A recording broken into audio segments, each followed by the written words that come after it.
नींद से अब जाग बंदे, नींद से अब जाग बंदे, आत्मा वंदे मातरम,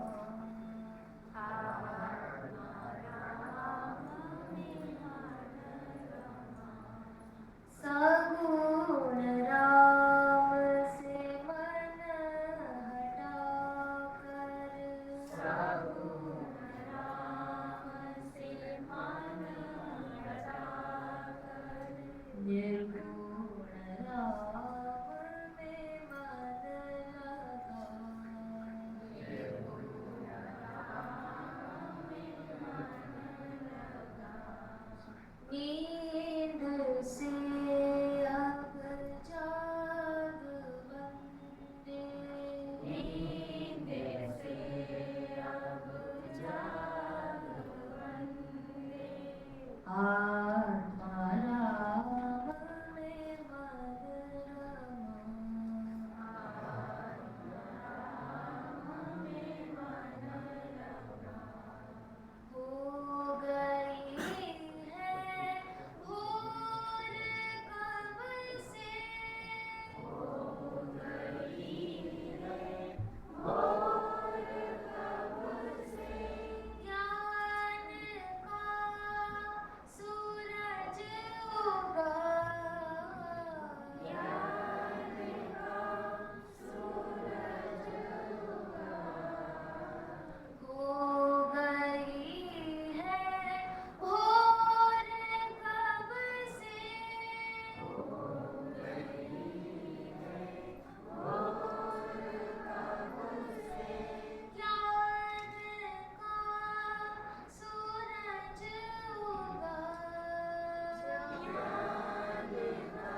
रूप में है नहीं वह,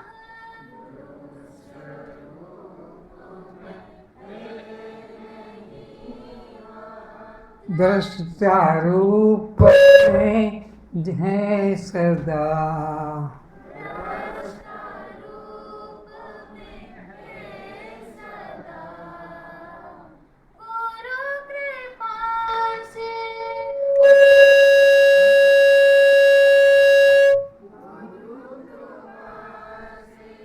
उल्टे कबीरा, राम तो पीछे खड़ा, राम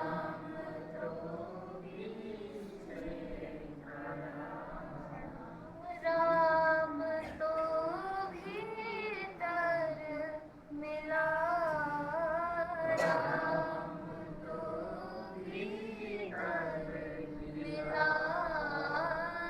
नींद से अब जाग बंदे, आत्मा राम में मन रमा।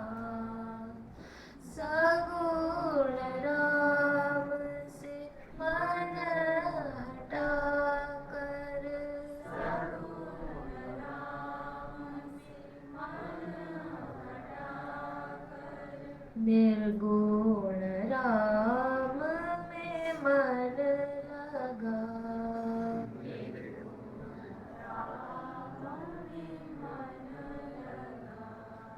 नींद से अब जाग बंदे, अब जाग बंदे, आत्मा राम में मन लगा, आत्मा राम में मन लगा। बोलो सद्गुरुदेव की जय।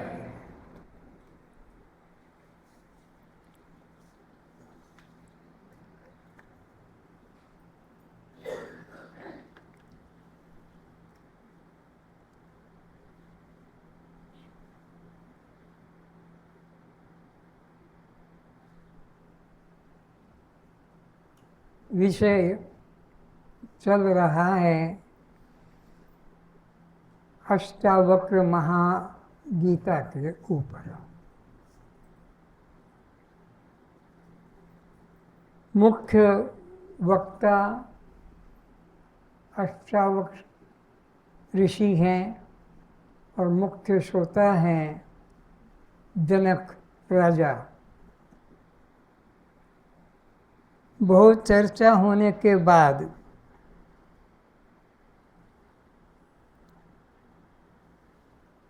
अष्टावक्र जी ने पूछ लिया,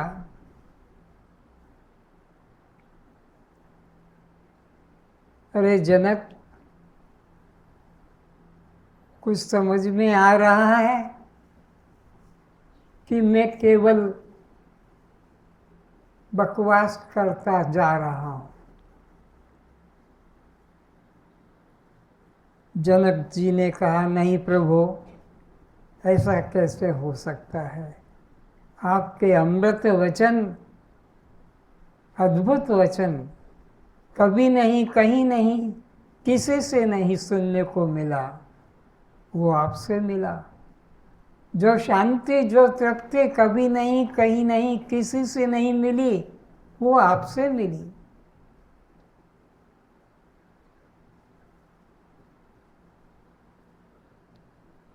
मन परम आनंद को उपलब्ध हो गया, जीवन मेरा धन्य बन गया आपको पाकर, आपके अमृत वचन को पाकर।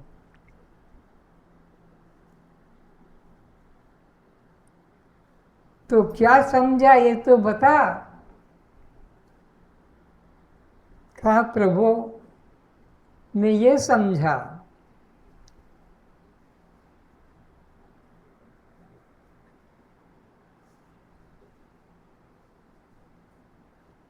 जो 9 लाख प्रकार के जल में रहने वाले जीव हैं,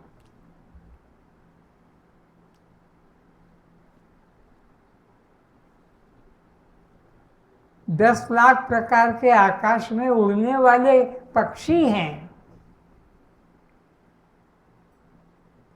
11 लाख जमीन के अंदर छुपकर रहने वाले भूचर हैं,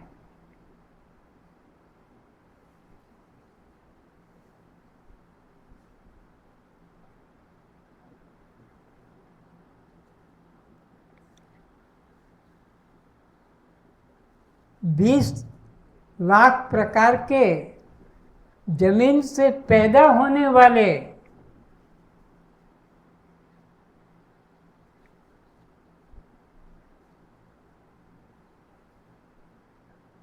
जीव हैं, 30 लाख प्रकार के 4 टांगों से चलने वाले जीव हैं, 4 लाख प्रकार के 2 टांगों से चलने वाले मनुष्याकार में जीव हैं। ये सब परिवर्तनशील हैं। इन 84 लाख योनियों में से कोई भी ऐसी स्थायी योनि नहीं है, ऐसी नित्य योनि नहीं है जो न बदलती हो। तो तूने क्या समझा अपने लिए? मैंने अपने लिए समझा कि ये कोई भी दृश्य योनियां, 84 लाख योनियों जो है दृश्य, इनमें से कोई एक नहीं, मैं इनमें से कोई एक भी नहीं हूं।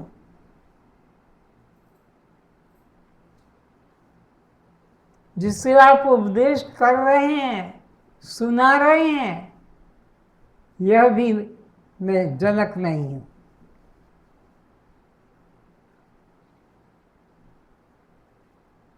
मैं अपरिवर्तनशील अचल आत्मा हूं, नित्य आत्मा हूं, अखंड आत्मा हूं। मैंने ये समझा है। जो बदल जाता है वो मैं नहीं। यहां तो जो दिखते हो सब बदल रहे हैं, सब बदल रहे हैं।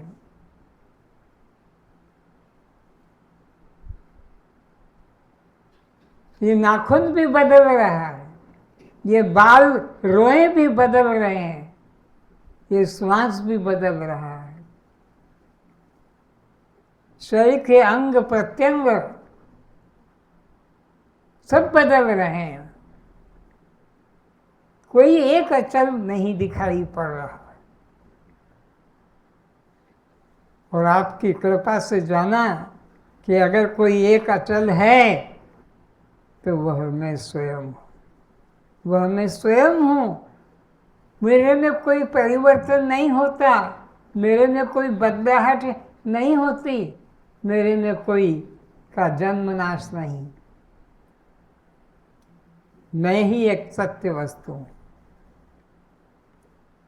अष्टावक्र जी को प्रसन्नता हुई अपने श्रोता शिष्य जनक के अनुभव को सुनकर।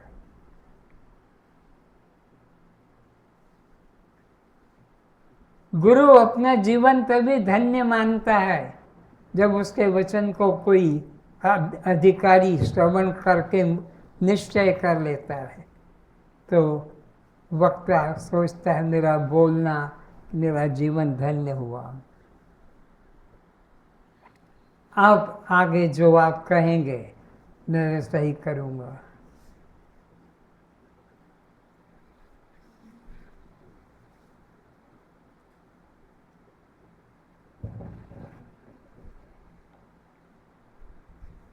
परमात्मा को प्राप्त किए बिना मन वाणी निराश होकर लौट आते हैं। परमात्मा की प्राप्ति किए मन वाणी तृप्त हो जाते हैं, लेकिन जिन्होंने परमात्मा की अनुभूति नहीं की वह निराश लौट आ जाते हैं। जिसे मन वाणी बुद्धि कोई भी नहीं जान सकते हैं, यह परमात्मा है। जिसको न मन जान सकता है, न बुद्धि जान सकती है, न वाणी जान सकती है, न पांचों ज्ञानेंद्रिय जान सकती है, न पांचों कर्मेंद्रिय जान सकती है, न पंच प्राण जान सकते हैं, वह आत्मा है और वह ही जीव का अपना शुद्ध स्वरूप है, वही मैं हूँ, ऐसा निश्चय करना है। जो मन वाणी बुद्धि को जानने वाला है, जो मन बुद्धि वाणी से जाना तो नहीं जाता है, पर उन मन बुद्धि वाणी को जानने वाला है। आत्मा को जाना नहीं जा सकता, बल्कि आत्मा सबको जानने वाला है, और जो सबको जानने वाला आत्मा है वही जीव का अपना शुद्ध स्वरूप है। और ये जो मनुष्य आकार दिखाई पड़ता है यह आत्मा का शुद्ध रूप नहीं। जो मन वाणी बुद्धि को जानने वाला है वह है परमात्मा। कौन है परमात्मा? जो मन बुद्धि इंद्रिय वाणी श्वास प्रश्वास सबको परिवर्तनों को जानने वाला है, सो हम आत्मा, वही मैं आत्मा हूँ। अनासीनो अप्रमेयस्य। आगे फिर कहा ज्ञानम ज्ञेयम। यह आत्मस्वरूप परमात्मा अविनाशी नित्य एक रस है। आत्मा अविनाशी है, एक रस है, नित्य है, और यही जीव का अपना वास्तविक स्वरूप है। जब तक जीव इस अपने शुद्ध आत्म स्वरूप को नहीं पहचानेगा तब तक किसी भी साधन से, सिद्धि से, कर्म उपासना से शांति को प्राप्त नहीं हो सकेगा। जो सबका प्रकाशक स्वयं प्रकाश है। सबका प्रकाशक और स्वयं प्रकाश है, उसको अपने प्रकाश के लिए किसी अन्य प्रकाश की जरूरत नहीं है। जैसे सांसारिक दृष्टि से यह सूर्य सबको प्रकाश करता है, सूर्य को प्रकाशित करने के लिए सांसारिक दृष्टि से अन्य किसी प्रकाश की जरूरत नहीं, लेकिन सूर्य भी पर प्रकाश है। मैं ही तो सूर्य को बताऊंगा, मैं न होऊंगा तो सूर्य के उदय अस्त को भी कोई जान नहीं सकता है।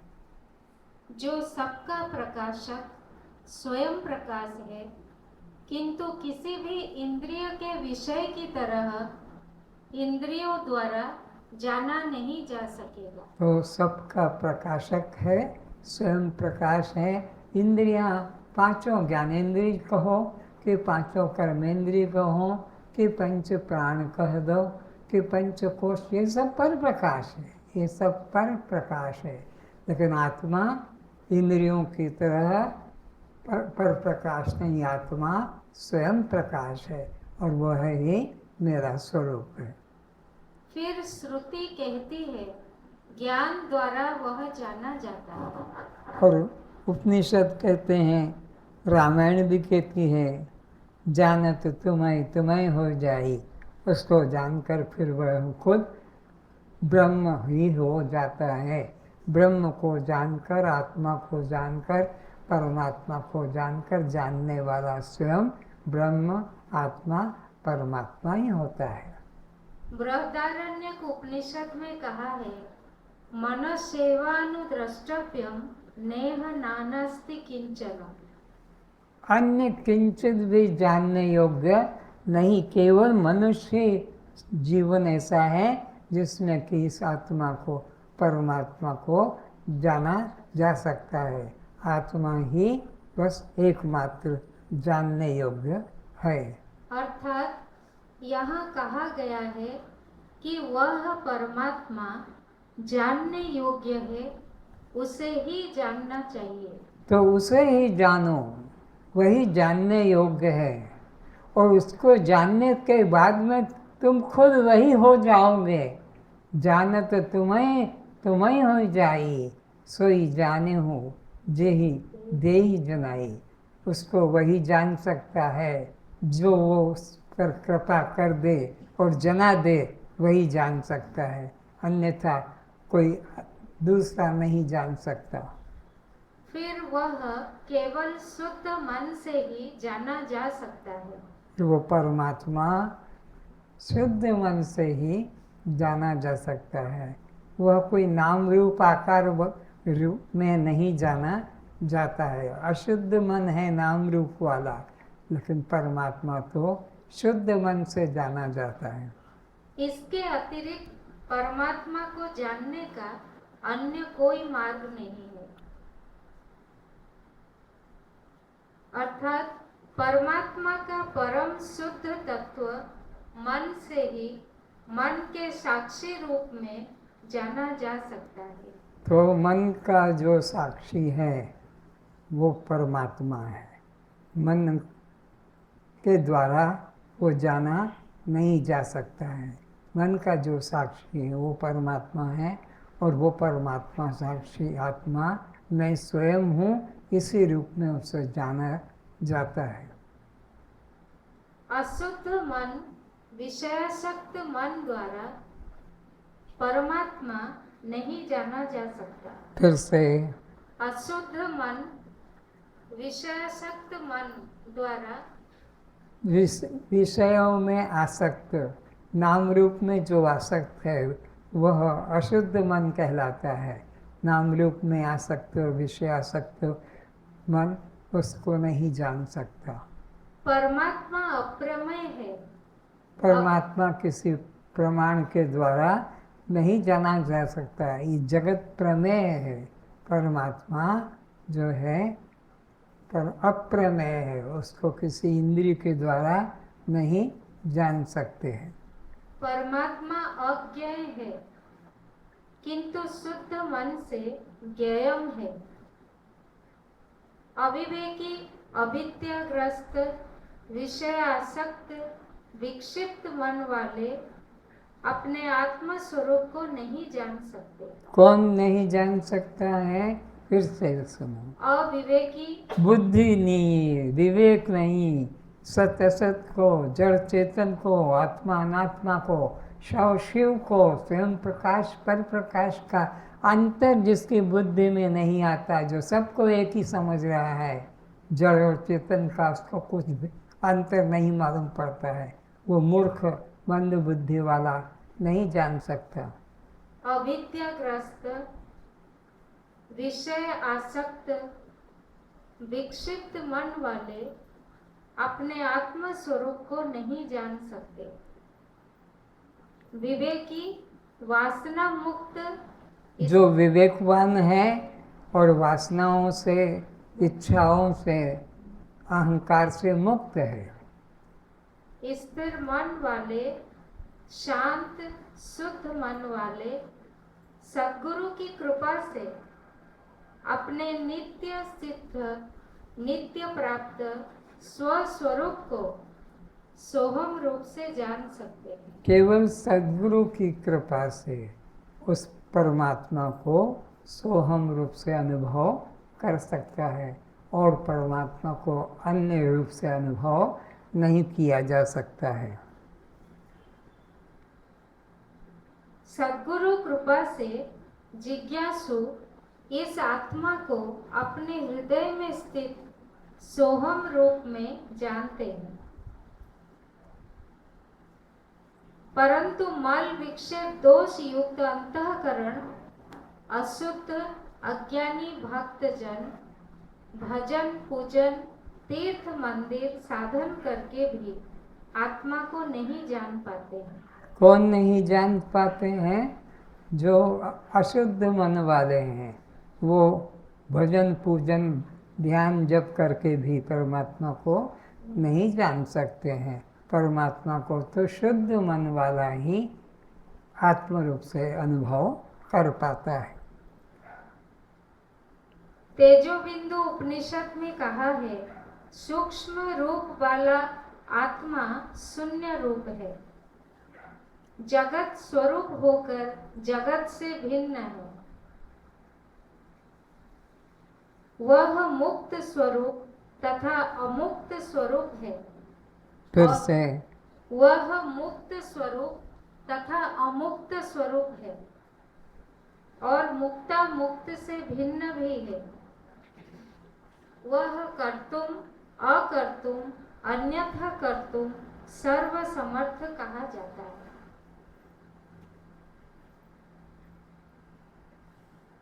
जीवन मुक्त ज्ञानी को प्रारब्ध से जैसी स्थिति प्राप्त होती है, उसी में वह तृप्त एवं संतुष्ट रहता है। अज्ञानी व्यक्ति को जितना जितना भी भोग पदार्थ मिलता है, उतनी उतनी उसकी कामना, वासना, इच्छा बढ़ती जाती है। लेकिन जो आत्मनिष्ठ होता है, आत्मनिष्ठ पुरुष के मन में वासना, कामना नहीं होती है, यथा प्राप्त में वो संतुष्ट होता है। जितना मिला यथेष्ट है, उससे ज़्यादा और पाने की इच्छा ज्ञानी को नहीं होती है। अज्ञानी को तो भोग वासना दिन प्रतिदिन बढ़ती ही जाती है। प्रारब्ध उसे राजा बना राज्य पालन का कार्य दे या भिखारी बना भिक्षा वृत्ति करावे। प्रारब्ध ज्ञानी का चाहे भिखारी से राजा बना दे या राजा से हटाकर भिखारी बना दे, प्रारब्ध जिधर ले जाए वो उसी में संतुष्ट है, उसकी कोई वासना नहीं होती है। ज्ञान योगी का मन तराजू का कांटा ठीक बीच में समता में ही रहता है, क्योंकि राजा भी वही, दानी भी वही, प्रजा भी वही, भिखारी भी वही। तब असंतोष कैसा?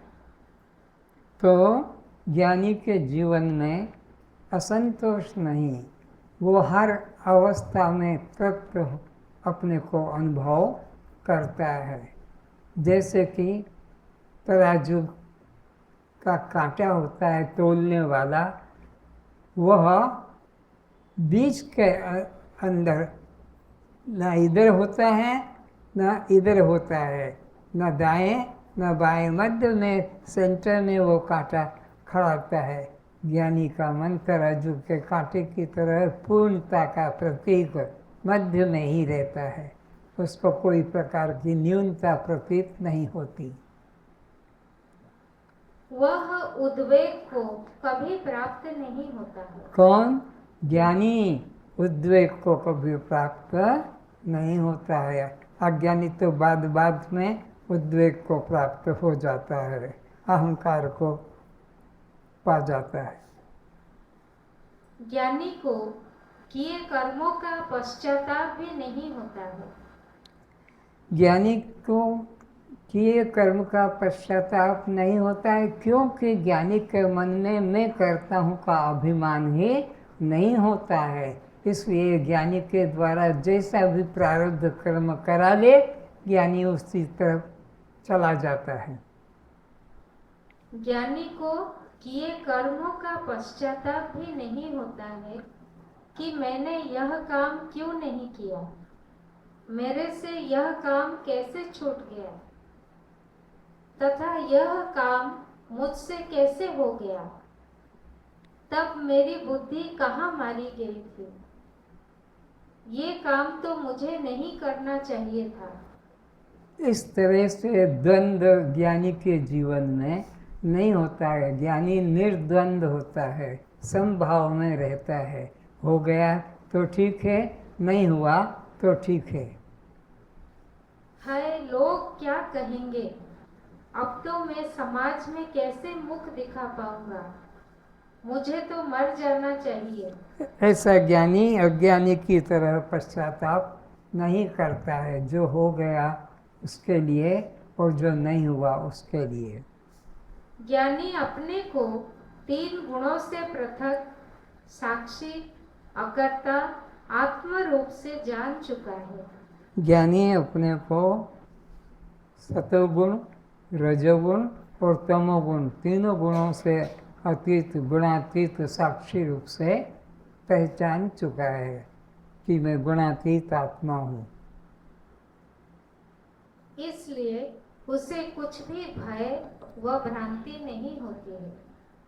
ज्ञानी को अपने व्यवहारिक जीवन में न तो भ्रांति होती है, न हो जाने से कोई भय होता है।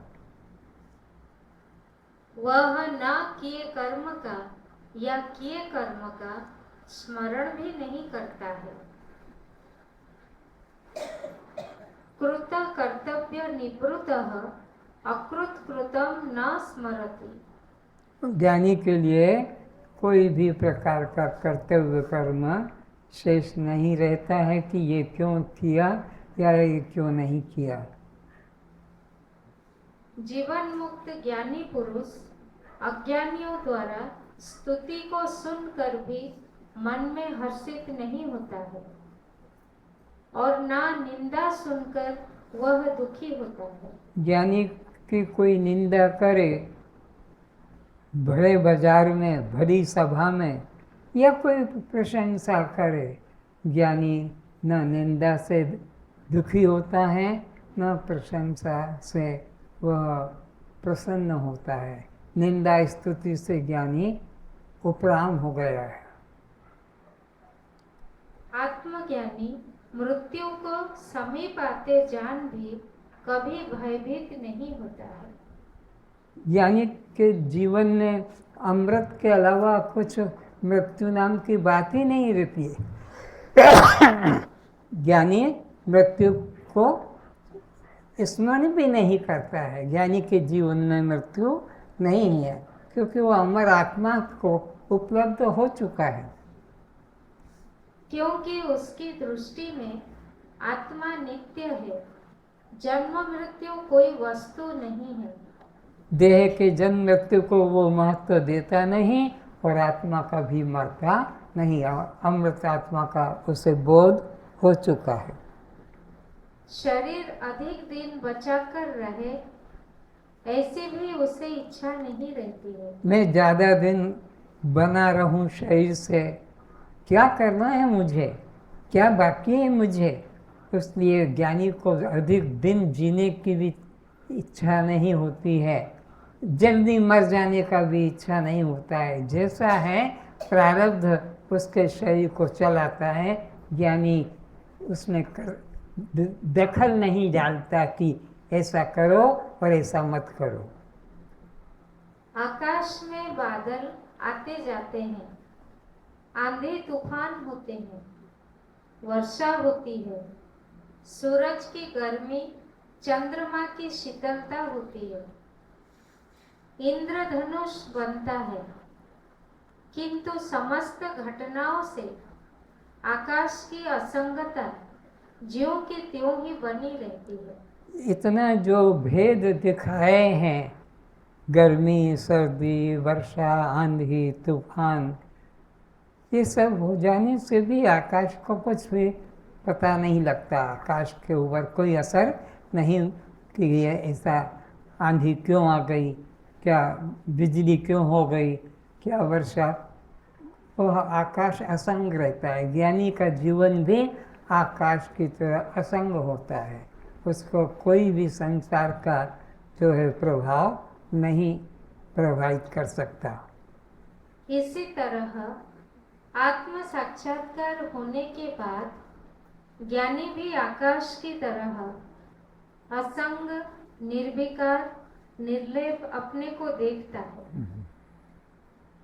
देह का जन्म, मृत्यु, रोग, देह के बाल्य, युवा, वृद्ध आदि षड विकार होने पर भी अपने में नहीं मानता है। जब ज्ञानी अपने को देह नहीं मानता, तब देह के धर्म, मन के धर्म भी अपने कैसे मान सकेगा। ज्ञानी देह के धर्म, जन्म मृत्यु, प्राण के धर्म, भूख प्यास, मन के धर्म, सुख दुख, जीव के धर्म बंध मोक्ष को अपना नहीं मानता है। ज्ञानी देह, अंतःकरण और प्राण शरीर के कर्म से अपने को असंग ही जानता है। वह जब अपने को देह से अलग जानता है तो देह के जन्म मृत्यु को अपने कैसे जानेगा। जब वो प्राण से अपने को अलग जानता है तो प्राण के धर्म भूख प्यास को अपना कैसे मानेगा। जब वो अपने को मन से अलग जानता है तो मन के धर्म सुख दुख से अपने को कैसे एक करके मानेगा। जब वह जीव के धर्म बंध मोक्ष से अलग मानता है तो वह बंध मोक्ष को अपना कैसे मानेगा। इसलिए ज्ञानी समस्त देह अंतःकरण के धर्म से अपने को असंग जानता है। निंदा स्तुति भी जो लोग करते हैं वह देह की क्रियाओं को देख करते हैं। ज्ञानी के देह की क्रियाओं को देखकर कोई अगर निंदा भी करे या स्तुति करे तो वो देह की अवस्थाओं को देख के करता है। ज्ञानी तो कुछ करता ही नहीं है। वह जगत को एक स्वप्न से ज्यादा नहीं देखता। ज्ञानी को ना तो जन्म दिवस की खुशी होती है ना मृत्यु का भय होता है। ज्ञानी को कोई जन्म दिवस पर उपहार देते हैं, फूल मालाएं चढ़ाते हैं, भेंट रखते हैं, किंतु ज्ञानी को उससे कोई प्रकार की खुशी आसक्ति या अहंकार नहीं होता है, क्योंकि ज्ञानी अपना न जन्म मानता है और न अपनी मृत्यु मानता है। ज्ञानी जन्म और मृत्यु से अपने को अलग नित्य मुक्त आत्मा रूप में पहचानता है। ज्ञानी के प्रति व्यवहार काल में दुष्टता करने वाले लोगों को वह स्वप्न के लोगों की तरह आसक्त जानकर उन पर क्रोध नहीं करता है। ज्ञानी अज्ञानियों के मन बुद्धि के द्वारा हुए कर्म को देखकर उस पर क्रोध नहीं करता है। वो जानता है जैसे बाप छोटे बच्चे के कर्म को देखकर उसको हंसी में टाल देता है। कबीर के जीवन में एक घटना घटी। कबीर के सत्संग में प्रतिदिन काशी के लोगों की भीड़ बढ़ने लगी और ब्राह्मणों की धर्म सभा में लोगों की रुचि कम होने लगी। सभा मंडप में एक्के दुक्के आदमी नजर आते थे। ब्राह्मणों ने कबीर को बदनाम करने की युक्ति सोची। इसके लिए एक वेश्या को धन का लोभ दिया। वह कहा, जब बीच बाजार में कबीर संध्या को कपड़ा बेचने आएगा तो उसको पकड़ लेना। कबीर का काम था भीख मांगना नहीं, बल्कि जीवन निर्वाह अपनी मेहनत से करता था। कपड़े बुनता था, कपड़े बिक्री करता था।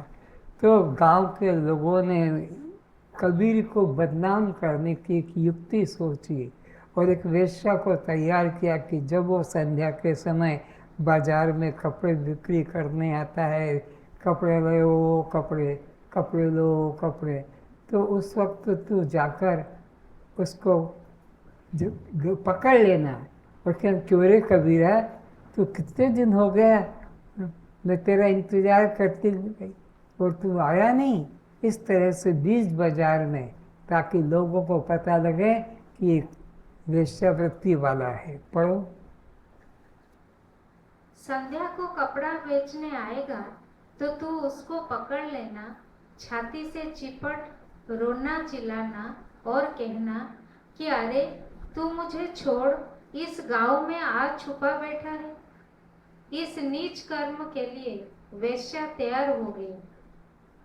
पंडित लोग तमाशा देखने छुप कर बैठ गए। ये सब प्लान बनाया गया, वेश्या को तैयार किया गया, पैसा दिया कि हम तेरे को इतना रुपया देंगे और तू ये अभिनय करना कि कबीर जब चौराहे से निकलेगा तब उसको जाकर पकड़ लेना, चिपक जाना और रोना का अभिनय करना कि अरे मेरे को छोड़ के तू इस गांव में छुपा बैठा है, मैं तेरा इंतज़ार करती रही। गांव के पंडित लोग इस दृश्य को देखकर आनंद ले रहे थे कि अच्छा अभिनय हुआ, वेश्या ने ठीक पकड़ा और ठीक अभिनय किया है। कबीर के मन पर कोई भी ग्लानि नहीं आई कि कोई भी प्रकार का क्रोध नहीं आया, क्योंकि कबीर का देह भाव छूट चुका था। क्या कहा आगे? पंडित लोग तमाशा देखने छुपकर बैठ गए। कबीर संध्या के समय रोज की तरह काशी के बाजार में चादर बेचने आ खड़ा हुआ और बोल रहा था, अरे कोई राम नाम की चादर ले लो। तो कबीर क्या आवाज़ कर रहा है कि कोई राम नाम की चादर ले लो, कोई राम नाम की चादर ले लो, इस तरह से, और वो कबीर को आकर पकड़ लेती हैं। है कोई काशी के बाजार में, बस इस मौके की तलाश में वेश्या पहले से ही तैयार थी। वेश्या झपट पड़ी, बोलने लगी, अरे कबीरा, बड़ा भगत बना, राम नाम की धुन लगा, चादर बेच रहा है। तू मुझे छोड़ गांव से भाग यहाँ आकर बैठा है। देख, मेरे पास ना पहनने को है और ना खाने को। तू मुझे सोता छोड़ आया, मुझे बताया तक नहीं कि मैं धंधा करने जा रहा हूँ। ये तुम कहानी सोचना, झूठी कहानी है। कबीर को बदनाम करने के लिए कबीर ऐसा नहीं है, लेकिन कबीर को बदनाम करने के लिए वहाँ के पंडितों ने यह प्लान रचा, जो और वेश्या तैयार हो गई। तेरे छोटे बच्चे तेरी याद में रोते हैं, मुझसे पूछते हैं, मम्मी मेरे डैडी कब आएंगे। तेरे उन बच्चों को भी मैं कब तक धोखे में रखूं? क्या जवाब देकर उन्हें चुप करूं? कबीर ने हंसते हुए कहा, अरे अब तू आ गई है तो चल मेरे साथ। ये चादर ले, लपेट ले। मेरे होते हुए तुझे मैं दुखी नहीं देख सकता। और लोगों की बुद्धि में ये बात दृढ़ हो गई कि ये खुद कबीर ही कह रहा है, ये सच बात है। ये वेश्या, उनको तो वेश्या का मालूम नहीं, वो तो जानते हैं कबीर की पत्नी रो रही, चिल्ला रही, और कबीर कहता है, चल अब तू आ गई है तो ये चादर लपेट ले, मेरे रहते तो नंगी कैसे रहेगी। बाजार में भीड़ जमा हो गई, लोग दुकानों से घर से आ गए, कबीर को घेर लिया। कबीर ने तो हाथ पकड़ लिया और कहा कि चल, यहाँ से क्यों लोग सुना रही है, अपने घर की बात घर में बैठ के करेंगे। कबीर ने हाथ कस के पकड़ा, वेश्या डर गई, हाथ छुड़ा भी नहीं सकी क्योंकि पत्नी का अभिनय कर रही थी। भीड़ ने कबीर पर पत्थर फेंके, गाली निकाली, निंदा की, पर कबीर क्रोधित नहीं हुए। घर ले गए, दरवाजा बंद कर लिया और रोटी बनाकर कबीर ने उसे हाथ से खिलाया। लोग अभी भी बाहर खड़े खिड़की से देख रहे थे, व्यंग कर रहे थे। कबीर ने ऐसा अभिनय किया कि सचमुच में ही इसकी औरत है और ये छोड़ के आया है। दरवाज़ा बंद कर लिया और फिर रोटी बनाकर अपने हाथ से खिलाया, तो लोगों को, और जो खिड़की में से देख रहे थे, उनको लगा कि सचमुच में ही यह औरत है। वेश्या चरणों में पड़ गई, मुझे माफ कर दो मेरे अपराध को। मैंने चंद रुपयों के लिए इन दुष्ट ब्राह्मणों के कहने से यह छल किया। ये जो मैंने नाटक किया पब्लिक के अंदर, ये कुछ रुपयों के लोभ से दुष्टों ने मुझे कुछ रुपया दिया और ऐसा करने को कहा। उस रुपये के लालच में मैंने तुमको बदनाम किया है, मुझे माफ़ कर दो, मुझे छोड़ दो। मुझे छोड़ दो, मुझे घर जाने दो। कबीर ने कहा, कौन सा तेरा घर? जहां मैं हूं वही तेरा घर। बात राजा तक पहुंची। राजा ने कबीर को बुलाया। कबीर उस वेश्या को भी साथ ले गए।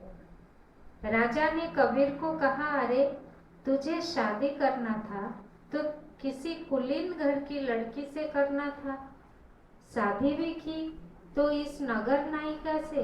छी छी। वेश्या ने कहा, राजा साहेब मेरी भी तो सुनो। कबीर निर्दोष है, मेरा इसका कोई संबंध नहीं है। आपके नगर प्रसिद्ध पंडित रात मेरे पास रोज आते हैं। उन्होंने अब असली पोल खुल गई। वेश्या कह रही है कि आपके प्रसिद्ध पंडित नगर के ये रोज रात को मेरे पास आते हैं। ये तो खुद वेश्यागामी है और कबीर तो निर्दोष है, इसका मेरा कोई संबंध नहीं, किंतु कुछ रुपयों के लोभ में आकर मैंने कबीर को बदनाम करने के लिए यह ऐसा किया है, लेकिन वस्तुतः कबीर निर्दोष है। उन्होंने मुझे पत्नी का अभिनय करने, कबीर को बदनाम कराने के लिए 1000 रुपए देकर मजबूर किया और मैंने पैसे के प्रलोभन में आकर ऐसा किया। राजा साहेब मुझे कबीर से छुड़ा दो। राजा ने कहा, अरे कबीर जी, जब यह औरत तेरी नहीं तो बीच बाजार में ही क्यों नहीं छोड़ दिया? कबीर ने कहा, मैं आज तक गांव वालों से, भक्तों से अपनी प्रशंसा स्तुति का जैसे दृष्टा रहा, तो सोचा कि अब मैं अपनी निंदा का भी दृष्टा होकर भी देख लूं।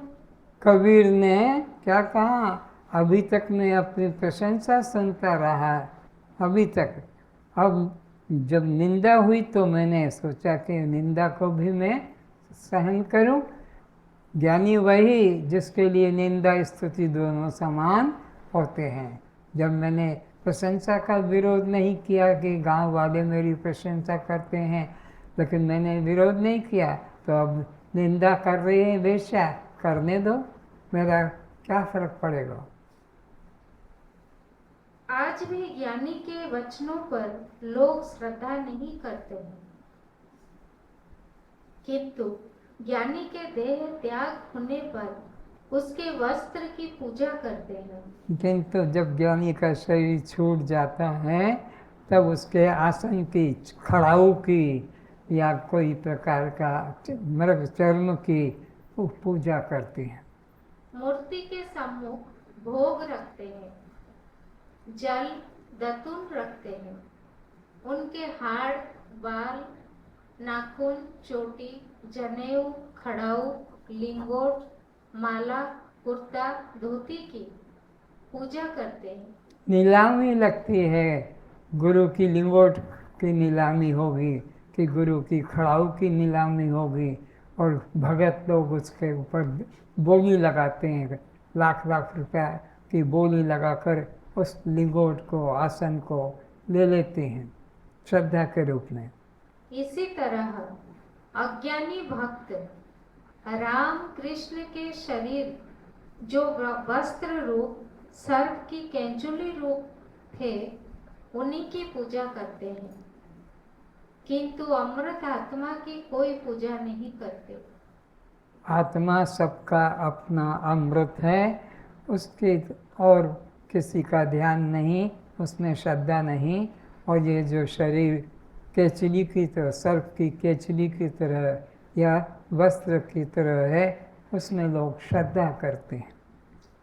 सब भक्त सीमेंट, मिट्टी, लकड़ी, सोना, चांदी की बनी मूर्ति की पूजा करते हैं। लोग इतना नहीं समझते कि धारण किए मुरली, त्रिशूल, धनुष से कृष्ण, शंकर, राम के शरीर अलग है।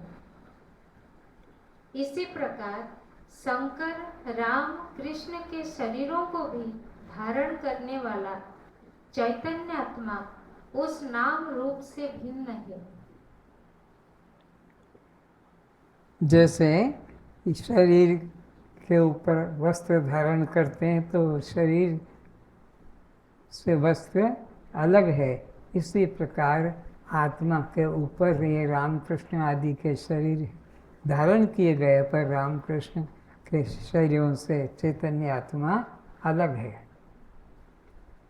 मूर्ख लोग ही मुरलीधर, धनुषधारी, त्रिशूलधारी की पूजा करते हैं, जो एक वस्त्र उपाधि मात्र था, किंतु इस वस्त्र को धारण करने वाले शिव स्वरूप आत्मा की कोई उपासना नहीं करते हैं। तो जो शिव स्वरूप आत्मा है, चाहे वो राम की हो कि कृष्ण की हो कि दुर्गा की हो कि अम्बा काली की हो कि गणेश की हो, आत्मा की उपासना कोई नहीं करते, बल्कि शव रूप शरीर की उपासना करते हैं। शरीर शव रूप है।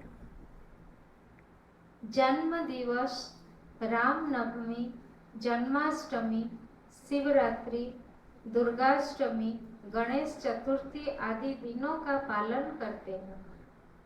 अजन्मा का जन्म उत्सव मनाते हैं। मूर्ति जड़ शरीर की उपासना ही सब और बड़े उत्साह पूर्वक धूमधाम से मनाते आ रहे हैं। तो सब लोग मुर्दे शरीर की, जड़ शरीर की, शव शरीर की ही उपासना पूजा करते आ रहे हैं। चेतन आत्मा को तो कोई जानता ही नहीं। जब कथाकार पंडित लोग दूध मक्खन उछाल रहे हैं, होली के नाच गीत करते हैं, तो फिर भोली जनता क्यों ना उनके माया खेल में फंसेगी। तो अज्ञानी लोग जो हैं इन पंडितों के जाल में जल्दी से फंस जाते हैं और वो भी उन्हीं की तरह नाच गान करने लगते हैं। नाहं प्रकाशः सर्वस्य योग माया समावृतः, मूढ़ोऽयं नाभिजानाति लोको माम अज अव्ययम्। हे आत्मन, अपने योग माया से छिपा हुआ मैं सबके प्रत्यक्ष नहीं होता। ये जो मुरली मनोहर कहो कि धनुषधारी कहो कि त्रिशूलधारी, ये सब माया के रूप हैं, ये परमात्मा का रूप नहीं है। यह अज्ञानी लोग इसी को ही सही मान लेते हैं और उपासना करने लग जाते हैं, जबकि परमात्मा निर्गुण निराकार है। इसलिए यह अज्ञानी जन समुदाय नाम रूप माया उपाधि के पीछे स्थित मुझ सच्चिदानंद परमात्मा को नहीं जानते। तो नाम रूप माया में आसक्त हो जाते हैं और नाम रूप माया के पीछे जो सच्चिदानंद आत्मा है उसको कोई नहीं जान पाते हैं। अर्थात मुझको जन्मने मरने वाला समझते हैं। आत्मा को जन्मने मरने वाला समझते हैं, जबकि आत्मा जन्मा अविनाशी है। देह के जन्म को, देह की मृत्यु को आत्मा का समझते हैं। आज बस इतना ही। ओम शांति शांति शांति।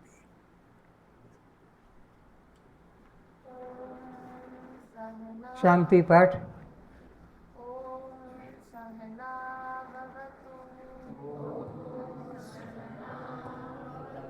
सहनौ भुनक्तु सह वीर्यं करवावहै तेजस्विनां वधीतमस्तु मा विद्विषावहै। हे आत्मदेव, आप हम दोनों गुरु शिष्य की भली प्रकार रक्षा करें, हमारा पालन करें, हमारा योग क्षेम वहन करें, हमें बुद्धि शक्ति प्रदान करें, ताकि आपके द्वारा पढ़ाई गई ब्रह्म विद्या इतनी तेजोमयी हो कि कोई भी गुरु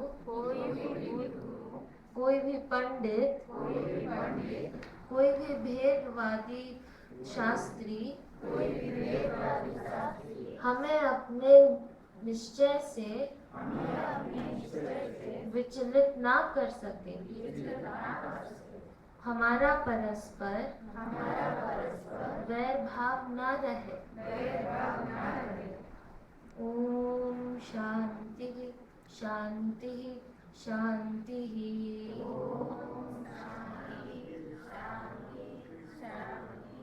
अस्तु माँ। असतो मा सद्गमय। हे गुरुदेव, आप मुझे संसार के अनित्य मार्ग से हटाकर आत्मा के नित्य मार्ग पर चलाने की कृपा करें। तमसो मा ज्योतिर्गमय।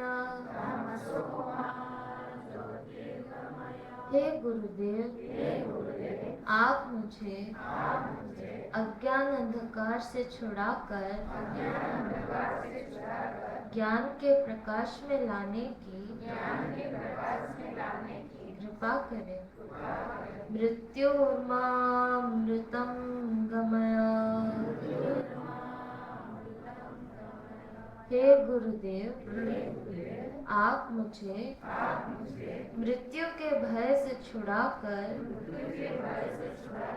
अमृत आत्मा का अनुभव कराने की कृपा करें। सभी को प्रसाद यहीं दिया जाएगा। सब अपने स्थान पर बैठे रहें।